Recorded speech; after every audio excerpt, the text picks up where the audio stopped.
আমরা এখন যে প্রবলেমটি সলভ করতে যাচ্ছি সেটি হচ্ছে write a program in C to find the even and odd numbers from an array. That means একটা অ্যারে থেকে যে নাম্বারগুলো ইভেন থাকবে সেগুলোকে এবং যে নাম্বারগুলো অড থাকবে সেগুলোকে ফাইন্ড আউট করতে হবে। আইদার আমরা বলে দিব যে এই নাম্বারগুলো ইভেন, এই নাম্বারগুলো অড, অথবা আমরা ইভেন অড রিমার্ক করে দেব, মার্ক করে দেব।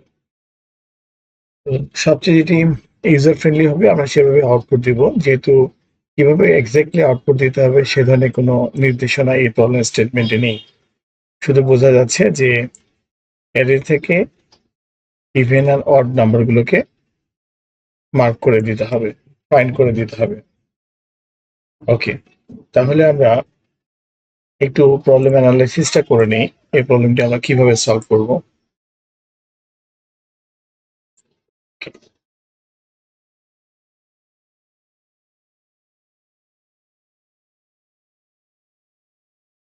ওকে, সাধারণত আমরা একটি ভেরিয়েবলে যখন ডিক্লেয়ার করি, তো সেটি যদি আমরা নাম্বার চিন্তা করি তাহলে সাধারণত আমরা ফ্র্যাকশন নাম্বার চিন্তা করি না, ইন্টিজার নাম্বার চিন্তা করি। ইন্টিজার এক্স, এটি করলে আমাদের কি হয়, একটি এক্স নামে ভেরিয়েবল ডিক্লেয়ার হতো। তাহলে আমরা যে কাজটি করতে পারতাম সেটি হচ্ছে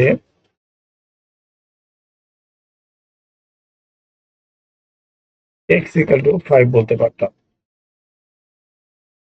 তাহলে এক্স ইকাল টু যখন 5 বলেছি, তার মানে কি এক্স নামে যে মেমোরি অ্যালোকেট আমরা করেছি সেখানে আমরা 5 প্লেস করেছি।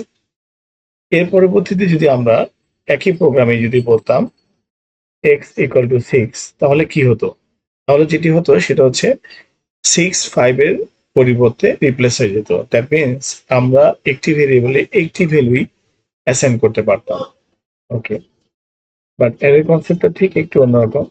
সেটা হচ্ছে যে যখন আমরা অ্যারে টাইপ কোনো ভেরিয়েবল ডিক্লেয়ার করবো, ফর এক্সাম্পল ইন্টিজার এক্স একটি অ্যারে টাইপ ভেরিয়েবল ডিক্লেয়ার করছি, অ্যারে যে কাজটি করতে পারে সেটা হচ্ছে যে আমরা থিওরি ক্লাসে পড়েছিলাম যে কম্পাউন্ড ভ্যালু রাখতে পারে। এই জন্য অ্যারেকে সাধারণত কম্পাউন্ড ডাটা টাইপও বলা হয় মাঝে ক্ষেত্র বিশেষে। তো আমরা যদি অ্যারে কে বলি যে এটা একটা 5 সেলের অ্যারে, তাহলে এক্স হচ্ছে একটা অ্যারে ভেরিয়েবল, যে ভেরিয়েবলে 5টি ইন্টিজার টাইপের ভ্যালু রাখা যাবে টোটাল। কি টাইপের ইন্টিজার ভ্যালু রাখা যাবে? 5টি ইন্টিজার টাইপের ভ্যালু রাখা যাবে, বাট ভেরিয়েবলের নাম এক্স। দ্যাট মিনস আমরা যদি এটাকে একটু ভেঙে বলি, সেটি হচ্ছে যখনই আমরা একটা অ্যারে ডিক্লেয়ার করে ফেললাম, তাহলে সাথে সাথে আমাদের কম্পিউটার মেমোরিতে এভাবে একটি অ্যারে লোকেট হবে। তো আমরা এটা দেখে নিই। প্রথমটি 0 সেল, তারপরেরটি 1 হবে, তারপরেরটি 2 হবে, তারপরেরটি 3 হবে এবং তারপরেরটি 4 হবে। ওকে, 4, 0 থেকে 4 মানে হচ্ছে 5। তাহলে যে ঘটনাটি ঘটে শুধুমাত্র এক্স এর জন্য কম্পিউটারে, শুধু যদি এটি নর্মাল ভেরিয়েবল হয় তাহলে একটি মাত্র মেমোরি অ্যালোকেট হয়, আর যদি অ্যারে টাইপ ভেরিয়েবল হয় তাহলে তার জন্য অ্যারের লেন্থ অনুযায়ী যতগুলো সেল প্রয়োজন ততগুলো সেলের জন্য সিরিয়ালি মেমোরি অ্যালোকেট হয়। দ্যাট মিনস আমি প্রথম সেলে একটি ইন্টিজার টাইপের ভ্যালু রাখতে পারবো, দ্বিতীয় সেলে একটি ইন্টিজার টাইপের ভ্যালু রাখতে পারবো, তৃতীয় সেলে একটি ইন্টিজার টাইপের ভ্যালু রাখতে পারবো, চতুর্থ সেলেও একটি ইন্টিজার টাইপের ভ্যালু রাখতে পারবো, পঞ্চম সেলেও আমি একটি ইন্টিজার টাইপের ভ্যালু রাখতে পারবো।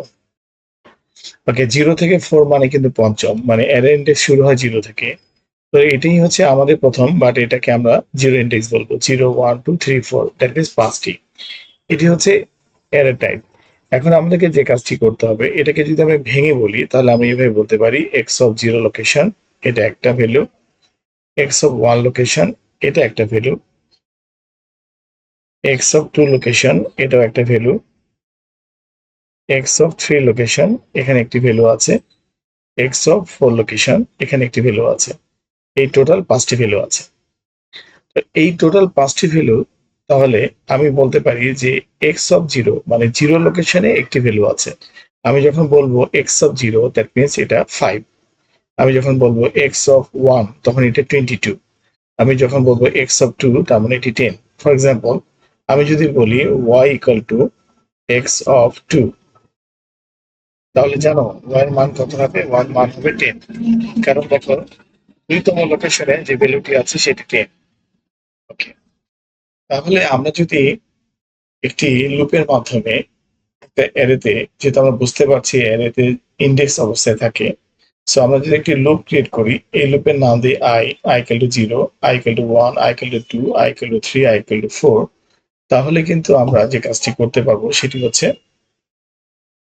একটা অ্যারের প্রথম সেল থেকে শুরু করে লাস্ট সেল পর্যন্ত ভিজিট করতে পারবো, এবং ভিজিটের সময় আমরা প্রত্যেকটা সেলকে টার্গেট করে ইফ কন্ডিশনের মাধ্যমে আমরা চেক করতে পারবো যে এই সেলে যে ভ্যালুটি আছে সেই ভ্যালুটি ইভেন অর অড। আমরা জানি নর্মালি আমরা সাধারণত একটি value, for example x equal to 4, এটি ইভেন আর অড আমরা কিভাবে চেক করব? আমরা বলবো ইফ যদি এক্স মানে এক্স ভেরিয়েবল যে মানটা আছে, মডুলাস অপারেটর মানে এটার দ্বারা পার্সেন্টেজ সাইনটার দ্বারা ভাগশেষ বের হয়। তো আমরা যদি বলি x mod 2,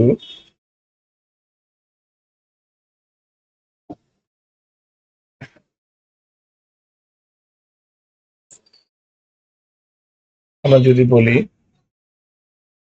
x mod 2, that means x কে 2 দিয়ে ভাগ দিলে যে ফলাফলটি আসবে সেটা যদি ভাগশেষ যেটা আসবে সেটা যদি 0 সমান হয়, তাহলে আমরা কিভাবে বলবো? আমরা বলবো হচ্ছে এক্স মড 2 মানে according to syntax x mod 2 আমাদেরকে বলতে হবে equal to that means comparison operator, x কে 2 দিয়ে ভাগ দিলে ভাগশেষ যদি 0 সমান হয়, তাহলে আমরা বলতে পারি যে এই স্টেটমেন্টটা মানে ট্রু। ট্রু মানে এটা কি? ট্রু মানে আমরা সরাসরি বলতে পারি যে নাম্বারটি ইভেন, মানে কোন নাম্বারটি ইভেন? যে নাম্বারটি এক্স এর মধ্যে ছিল, that means x equal to 4, এটা ইভেন। তাহলে যদি এখানে x equal to 2, x mod 2 equal to 0 এই কন্ডিশনটি ফলস হতো, তাহলে কি হতো? তাহলে অবশ্যই যদি কন্ডিশনটি ফলস হতো তাহলে আমরা বলতে পারতাম যে এটি হচ্ছে অড নাম্বার, অড নাম্বার। তাহলে আমরা এখন সাধারণভাবে যে চিন্তাটি করতে পারি সেটি হচ্ছে যে আমরা এই ইফ কন্ডিশন ব্যবহার করতে পারি, আমরা একটি অ্যারে অ্যারে ডিক্লেয়ার করতে পারি। এই সাধারণ এই লজিকটার মাধ্যমে আমরা আমাদের কোডিং এ চলে যেতে পারি। আমরা যদি আমাদের কোডিং পার্টে চলে যাই, দেখো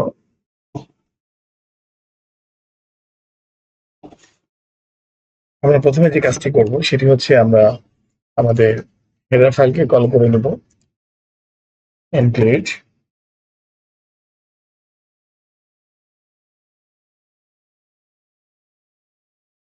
stdio.h void main integer I, আমরা জানি i নামে ভেরিয়েবলটা দিয়ে আমরা অ্যারেটাকে ভিজিট করতে চাচ্ছি। x নামে একটি অ্যারে যার লেন্থ হবে 5। আমরা সর্বোচ্চ 5টি লেন্থের অ্যারে চিন্তা করলাম। ওকে, এখন কোশ্চেনটা হচ্ছে যে এই 5টি লেন্থের অ্যারে আমরা ইনপুট দিব নাকি ইনিশিয়ালাইজ করব? যদি আমরা ইনিশিয়ালাইজ করি তাহলে বিষয়টি ইজি, ওরমনি ছোট করতে হবে। সেটি হচ্ছে আমরা প্রথম সেলের জন্য একটি ভ্যালু ইনসার্ট করলাম, দ্বিতীয় সেল, তৃতীয় সেল, চতুর্থ সেল এবং পঞ্চম সেলের জন্য ভ্যালু অ্যাসাইন করলাম, সেমিকোলন। তাহলে এখানে কি দাঁড়ালো? এখানে ইন্টিজার i নামে একটি ভেরিয়েবল এবং x নামে একটি অ্যারে টাইপ ভেরিয়েবল এবং সাথে সাথে আমরা ভ্যালু অ্যাসাইন করেছি। ওকে, এরপর আমরা যে কাজটি করতে পারি, ফর আমরা অ্যারেটাকে ভিজিট করতে পারি i ইকুয়াল টু 0 লোকেশন থেকে semicolon i less than equal to 4, that means যতক্ষণ পর্যন্ত চতুর্থ ইন্ডেক্স পর্যন্ত না গিয়েছে i প্লাস প্লাস একটি একটি করে ইনক্রিমেন্ট হবে। এই ফর লুপটির মধ্যে আমরা যে কাজটি করতে পারি, ইফ কন্ডিশনটি আনতে পারি। ওকে, এখানে আমরা এই লজিকটা সেট করব, if x of I, x of I. এখন আসো x of I, that means I তম লোকেশনে কি আছে? সর্বপ্রথম আই তম লোকেশনে কিন্তু i এর মান 0, that means x of 0, x of 0 তে কি আছে 11 আছে। আবার বলি, প্রথমে i এর মান 0, দ্যাট মিন্স x অফ 0, তাহলে x অফ 0 তে কি আছে, x অফ 0 তে আছে 11 আছে, that means x of 0 means 11। Okay, modulus operator আমরা 2 দিয়ে যদি কোনো জিনিসকে ভাগ দিই তাহলে তো আমরা জানি যে ভাগশেষ যদি শূন্য হয় তাহলে এটা ইভেন নাম্বার, আর ভাগশেষ যদি শূন্য না হয় তাহলে এটা অড নাম্বার। তাহলে আমরা এখানে ইকুয়াল টু কম্পারিজন নাম্বারটা দিয়ে দিতে পারি যে ভাগশেষ শূন্য কিনা।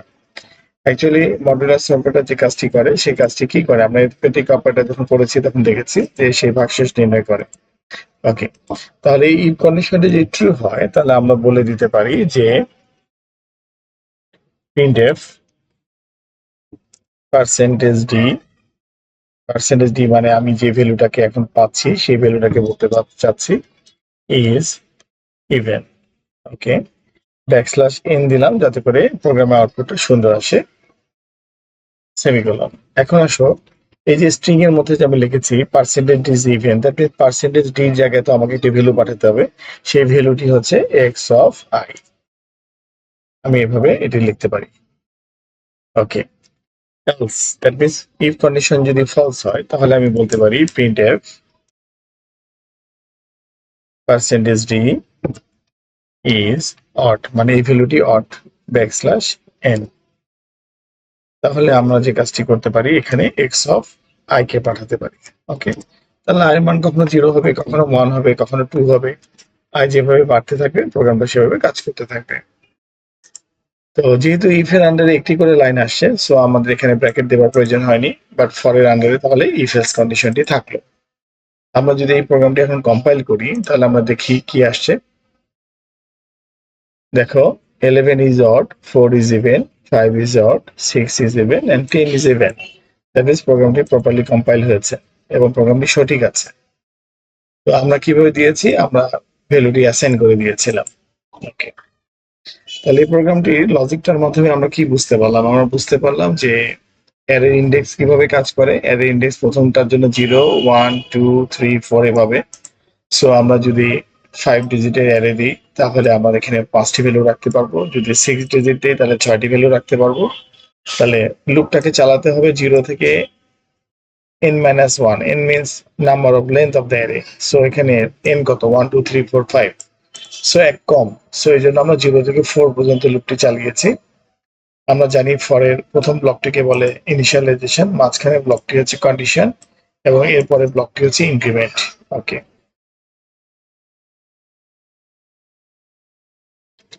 তাহলে আমরা এই প্রোগ্রামটি এখানেই শেষ করছি। আমরা পরবর্তীতে আমরা আরেকটি প্রবলেম স্টেটমেন্টে চলে যাব।